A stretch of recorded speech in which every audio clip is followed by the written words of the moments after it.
Okay, so it is time to do some healing. So I've got these beautiful, these cards. I actually created this cool deck. And the purpose of the deck is for us to heal those parts of us that are hurt and have been harmed. And we are here to heal that. We are here to do the work. To me, the word heal means hold them, encourage them, accept them, and love them. And for whatever reason, when you experience trauma through your lifetime, you were not held, you were not encouraged, you were not accepted, you were not loved. And so you took it personally. You told yourself stories about whatever happened to you. And we are here to find the truth and to really start to integrate the truth, because then at some point you're going to believe the lies that you tell yourself less. And when I say lies, what I mean is it's stuff that is not true. It's not true that you're not good enough. It's not true that you're a failure. It's not true that you're worthless, but these are stories that we tell ourselves. And if you want to know what it is you believe you deserve, look around you, because you are attracting that into your life. We all are. And so now is our time to work on actually healing it and releasing the trauma that is trapping us. And this is done piece by piece. It's not like we're going to do this session and tomorrow everything's going to be perfect. No, it's a daily commitment. It's a daily process. It's daily work to put yourself first. So the card that I chose is this is actually the card that we're going to be connecting with our soul. So I've been working for the last however many years. Since 2007, I started working with energy medicine. When I got sick in 2018, everything just kind of halted. And I was still working with energy, but it became very different because I also started to go to church and then left the church. And then I started to do meditation. I left the community that I learned the meditation through. So I've been just on this process of finding what works and keeping it and leaving the rest. And so I continue to journal. I continue to write down what works. I continue to write down what doesn't work. And I've put it all together in this little system. And this little system to me is broken down into 8 sections. And every section is helping us work through a layer of belief that we hold. And it's showing us the emotions that show up when we stop believing stories that are not true. So the one that I chose was the soul. So we're going to look at the soul level today, and that's about knowing that everything is happening because it's happening. I love that. I love that because that is my new favorite saying. Know it is because it is. And I love to really step into that.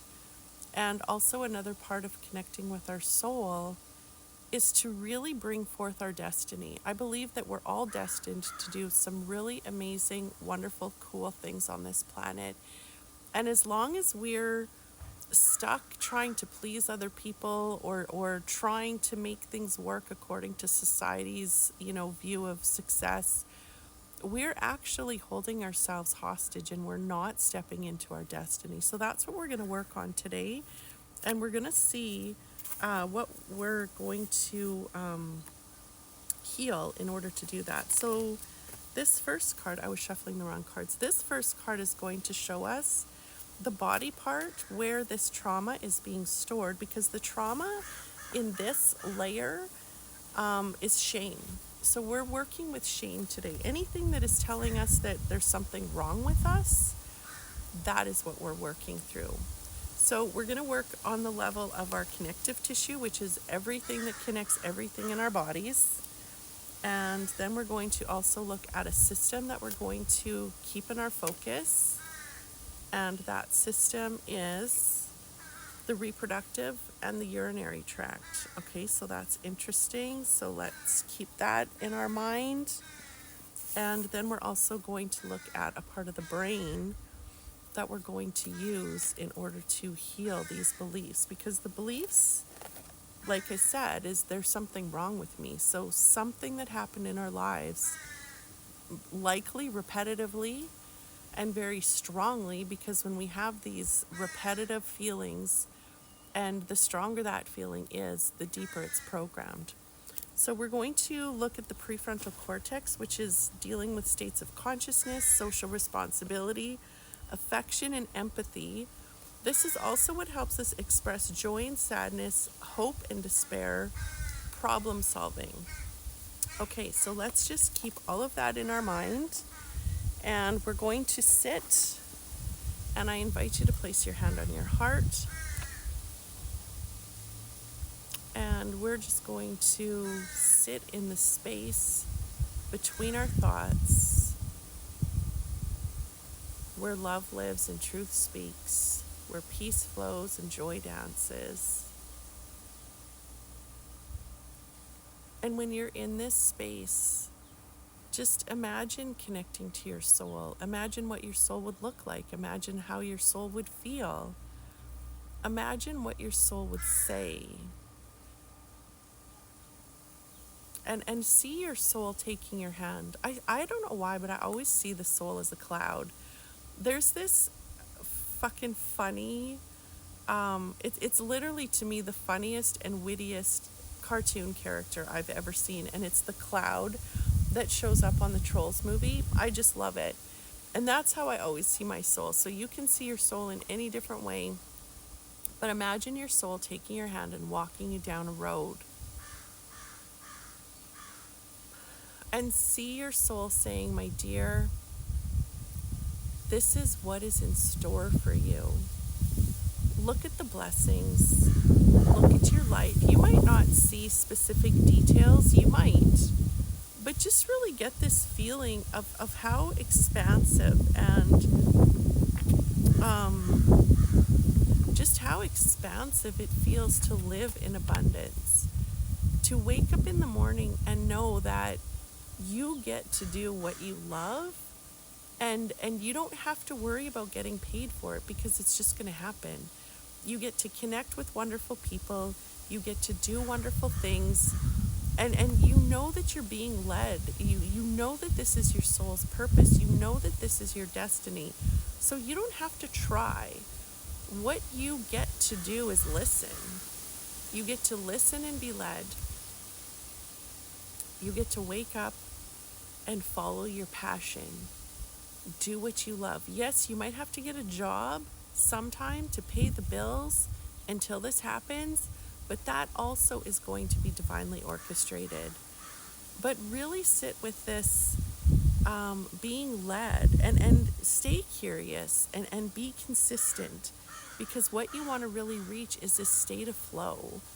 And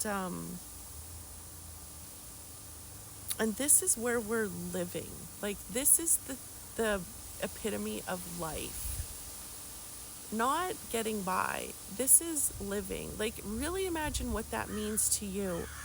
Even though I'm really down on men right now, I still do believe that I would love to, or I still envision having somebody in my life that is just a really incredible person, a really great man, who really loves life, and who has a destiny to change lives and to heal, because he's done his healing.